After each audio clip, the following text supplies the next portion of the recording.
अध्याय 4 दिव्य ज्ञान। श्लोक 13। प्रकृति के तीनों गुणों और उनसे संबद्ध कर्म के अनुसार मेरे द्वारा मानव समाज के 4 विभाग रचे गए। यद्यपि मैं इस व्यवस्था का सृष्टा हूँ, किंतु तुम ये जान लो कि मैं इतने पर भी अव्यय करता हूँ। तात्पर्य: भगवान प्रत्येक वस्तु के सृष्टा हैं।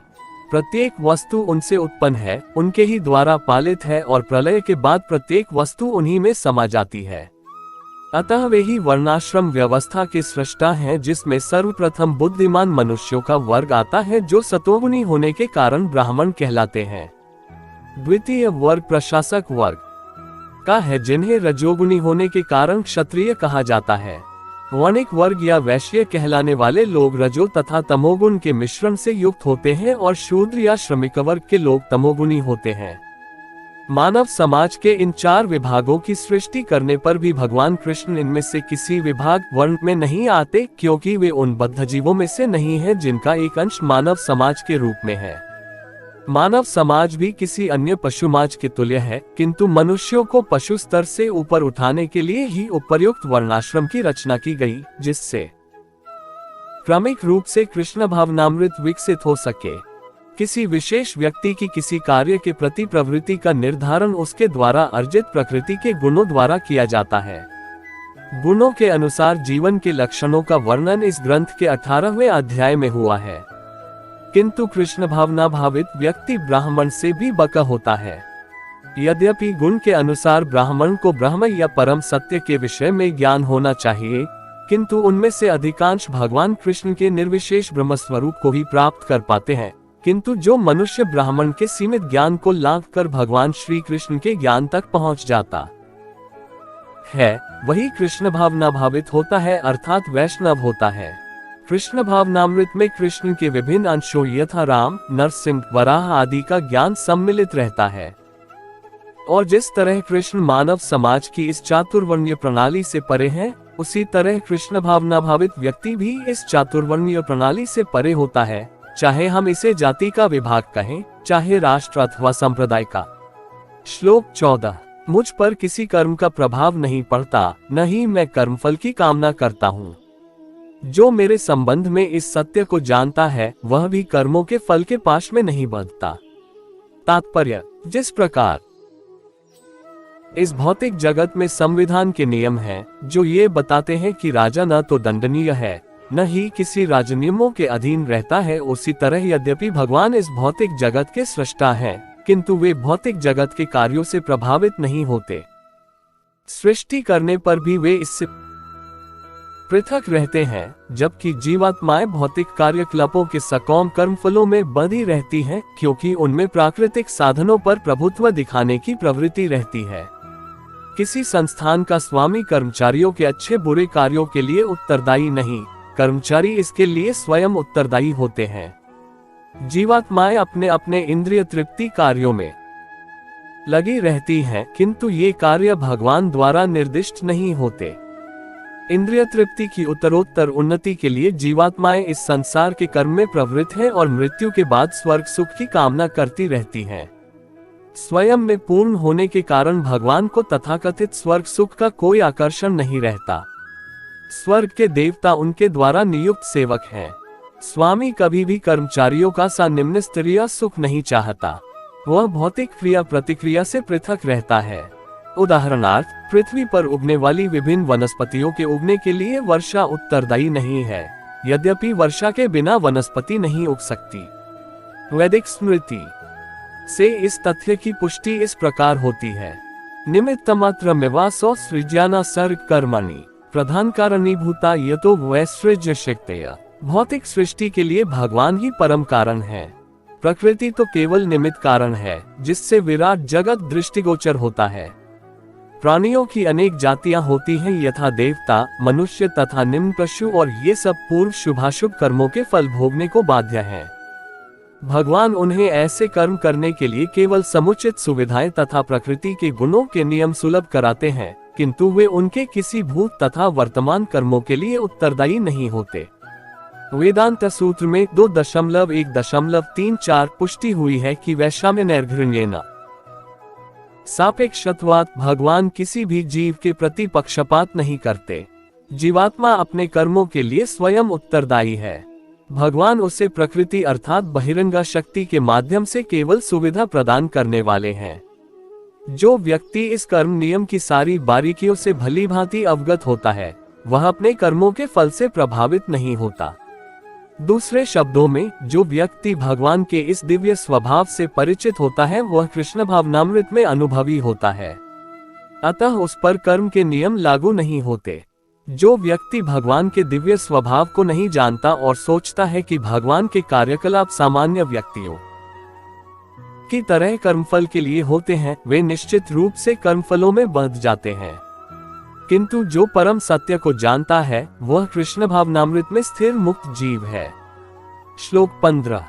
प्राचीन काल में समस्त मुक्तात्माओं ने मेरी दिव्य प्रकृति को जान करके ही कर्म किया, अतः तुम्हें चाहिए कि उनके पद चिन्हों का अनुसरण करते हुए अपने कर्तव्य का पालन करो। तात्पर्य: मनुष्यों की दो श्रेणियां हैं।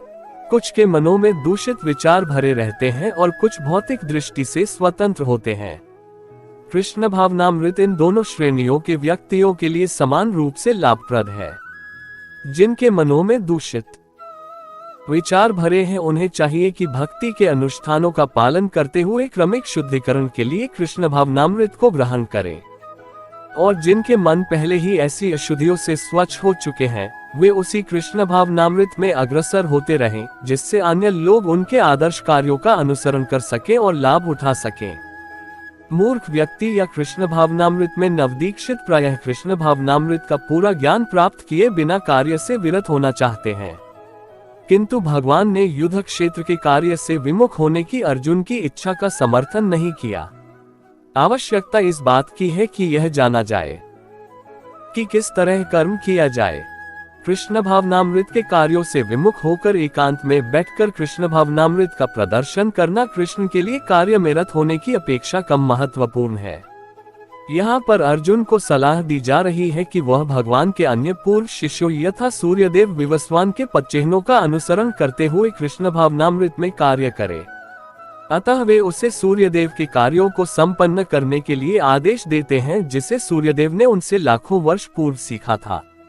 यहाँ पर भगवान कृष्ण के ऐसे सारे शिष्यों का उल्लेख पूर्ववर्ती मुक्त पुरुषों के रूप में हुआ है, जो कृष्ण द्वारा नियत कर्मों को संपन्न करने में लगे हुए थे। श्लोक 16। कर्म क्या है और अकर्म क्या है, इसे निश्चित करने में बुद्धिमान व्यक्ति भी मोहग्रस्त हो जाते हैं। अतएव मैं तुमको बताऊंगा कि कर्म क्या है, जिसे जानकर तुम सारे अशुभ से मुक्त हो सकोगे। तात्पर्य: कृष्ण भावनामृत में जो कर्म किया जाए वह पूर्ववर्ती प्रामाणिक भक्तों के आदर्श के अनुसार होना चाहिए। इसका निर्देश 15वें श्लोक में किया गया है। ऐसा कर्म स्वतंत्र क्यों नहीं होना चाहिए, इसकी व्याख्या अगले श्लोक में की गई है। कृष्ण भावनामृत में कर्म करने के लिए मनुष्य को उन प्रामाणिक पुरुषों के नेतृत्व का अनुगमन करना होता है, जो गुरु परंपरा में हो, जैसा कि इस अध्याय के प्रारंभ में कहा जा चुका है। कृष्ण भावनामृत पद्धति का उपदेश सर्वप्रथम सूर्यदेव को दिया गया, जिन्होंने इसे अपने पुत्र मनु से कहा। मनु ने इसे अपने पुत्र इक्ष्वाकु से कहा और यह पद्धति तब से इस पृथ्वी पर चली आ रही है। अतः परंपरा के पूर्ववर्ती अधिकारियों के पदचिन्हों का अनुसरण करना आवश्यक है, अन्यथा बुद्धिमान से बुद्धिमान मनुष्य भी कृष्ण भावनामृत के आदर्श कर्म के विषय में मोहग्रस्त हो जाते हैं। इसीलिए भगवान ने स्वयं ही अर्जुन को कृष्ण भावनामृत का उपदेश देने का निश्चय किया। अर्जुन को साक्षात भगवान ने शिक्षा दी, अतः जो भी अर्जुन के पदचिन्हों पर चलेगा वह कभी मोहग्रस्त नहीं होगा। कहा जाता है कि अपूर्ण प्रायोगिक ज्ञान के द्वारा धर्म पथ का निर्णय नहीं किया जा सकता। वस्तुतः धर्म को केवल भगवान ही निश्चित कर सकते हैं। धर्म तु साक्षात भगवत प्रणीतम, भागवत 6.3.19। अपूर्ण चिंतन द्वारा कोई किसी धार्मिक सिद्धांत का निर्माण नहीं कर सकता। मनुष्य को चाहिए कि ब्रह्मा, शिव, नारद, मनु, चारों कुमार, कपिल, प्रहलाद, भीष्म, सुखदेव गोस्वामी, यमराज, जनक तथा बलि महाराज जैसे महान अधिकारियों के पदचिन्हों का अनुसरण करे। केवल मानसिक चिंतन द्वारा यह निर्धारित करना कठिन है कि धर्म या आत्म साक्षात्कार क्या है। अतः भगवान अपने भक्तों पर हेतु की कृपावश स्वयं ही अर्जुन को बता रहे हैं कि कर्म क्या है और अकर्म क्या है। केवल कृष्ण भावनामृत में किया गया कर्म ही मनुष्य को भवबंधन से उबार सकता है। श्लोक 17। कर्म की बारीकियों को समझना अत्यंत कठिन है, अतः मनुष्य को चाहिए कि वह ये ठीक से जाने कि कर्म क्या है, विकर्म क्या है और अकर्म क्या है। तात्पर्य: यदि कोई सचमुच ही भव बंधन से मुक्ति चाहता है तो उसे कर्म, अकर्म तथा विकर्म के अंतर को समझना होगा। कर्म, अकर्म तथा विकर्म के विश्लेषण की आवश्यकता है, क्योंकि यह अत्यंत गहन विषय है। कृष्ण भावनामृत को तथा गुणों के अनुसार कर्म को समझने के लिए परमेश्वर के साथ अपने संबंध को जानना होगा। दूसरे शब्दों में, जिसने ये भली भांति समझ लिया है वह जानता है कि जीवात्मा भगवान का नित्य दास है और फलस्वरूप उसे कृष्ण भावनामृत में कार्य करना है। संपूर्ण भगवद गीता का यही लक्ष्य है। इस भावनामृत के विरुद्ध सारे निष्कर्ष एवं परिणाम विकर्म या निषिद्ध कर्म है। इसे समझने के लिए मनुष्य को कृष्ण भावनामृत के अधिकारियों की संगति करनी होती है और उनसे रहस्य को समझना होता है। ये साक्षात भगवान से समझने के समान है। अन्यथा बुद्धिमान से बुद्धिमान मनुष्य भी मोहग्रस्त हो जाएगा। श्लोक 18। जो मनुष्य कर्म में अकर्म और अकर्म में कर्म देखता है वह सभी मनुष्यों में बुद्धिमान है और सब प्रकार के कर्मों में प्रवृत्त रहकर भी दिव्य स्थिति में रहता है। तात्पर्य: कृष्ण भावनामृत में कार्य करने वाला व्यक्ति स्वभावत कर्म बंधन से मुक्त होता है। उसके सारे कर्म कृष्ण के लिए होते हैं, अतः कर्म के फल से उसे कोई लाभ या हानि नहीं होती। फलस्वरूप वह मानव समाज में बुद्धिमान होता है, यद्यपि वह कृष्ण के लिए सभी तरह के कर्मों में लगा रहता है। अकर्म का अर्थ है कर्म के फल के बिना। निर्विशेषवादी इस भय से सारे कर्म करना बंद कर देता है कि कर्मफल उसके आत्म साक्षात्कार के मार्ग में बाधक न हो, किंतु सगुणवादी अपनी इस स्थिति से भली भांति परिचित रहता है कि वह भगवान का नित्य दास है। अतः वह अपने आप को कृष्ण भावनामृत के कार्यों में तत्पर रखता है। चूंकि सारे कर्म कृष्ण के लिए किए जाते हैं, अतः इस सेवा के करने में उसे दिव्य सुख प्राप्त होता है। जो इस विधि में लगे रहते हैं वे व्यक्तिगत इंद्रिय तृप्ति की इच्छा से रहित होते हैं। कृष्ण के प्रति उसका नित्य दास्य भाव उसे सभी प्रकार के कर्मफल से मुक्त करता है। श्लोक 19।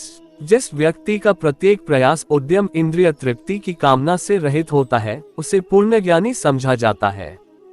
उसे ही साधु पुरुष ऐसा कर्ता कहते हैं जिसने पूर्ण ज्ञान की अग्नि से कर्मफलों को भस्मसात कर दिया है। तात्पर्य: केवल पूर्ण ज्ञानी ही कृष्ण भावना भावित व्यक्ति के कार्यकलापों को समझ सकता है। ऐसे व्यक्ति में इंद्रिय तृप्ति की प्रवृत्ति का अभाव रहता है। इससे ये समझा जाता है कि भगवान के नित्य दास के रूप में उसे अपने स्वाभाविक स्वरूप का पूर्ण ज्ञान है, जिसके द्वारा उसने अपने कर्मफलों को भस्म कर दिया है।